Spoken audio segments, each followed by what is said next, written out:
This clip is brought to you by SaveWithConrad.com.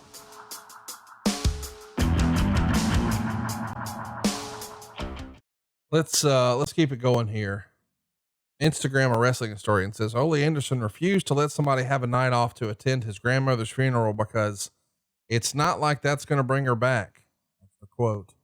And this wrestler pulled a gun on him when he turned around without knowing until Stan Hansen told him later. I've never heard this story. You heard this story where Ole doesn't want to give somebody a night off and they pull a gun on him? This would have been when he was the boss, I assume. I assume this is Georgia Championship Wrestling era. Yeah, it would have to be. No idea who the guy was that pulled the gun? No, I don't.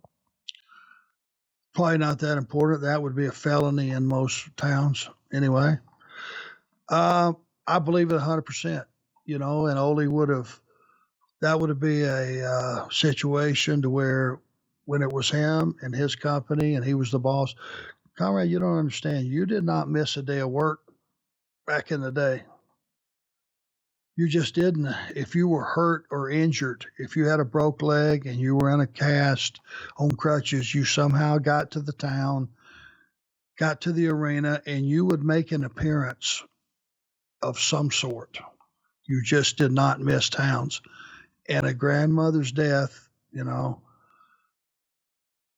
that would have been me and the relationship that I had with my grandmother, and he said I couldn't be off, I think even as much as I respect and even was a little bit intimidated by Ole Anderson, and he said, what are you going to do? It's not going to bring her back. No, you can't go. I believe I would have actually had to tell him to go fuck himself.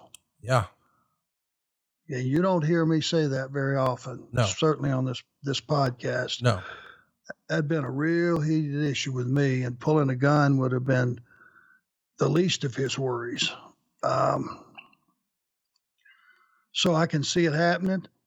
However, years later, fast forward, when he's in a position financially to make that call for himself, he does. He made it for himself. It's just fascinating. Let's talk a little bit about the famous segment where Ole's going to leave the Horsemen and wind up being replaced by Barry Windham. A lot of fans want to know what really happened. Is it exactly what was laid out on camera and it became a quote unquote worked shoot? What do you remember about that?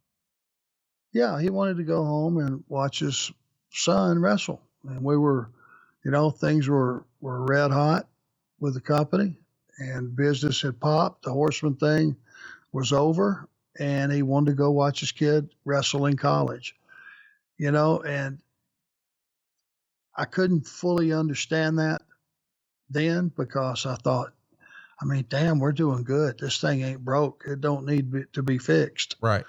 But Ole had plenty of money. He had his own destiny in his own hands.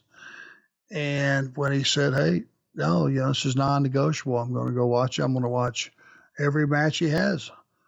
So that turned into an angle to actually kick him out and make a change. So it did. It started out, it was a shoot all the way when we turned it into an angle. Hey, it's Conrad Thompson. Thanks for checking out the podcast here on YouTube.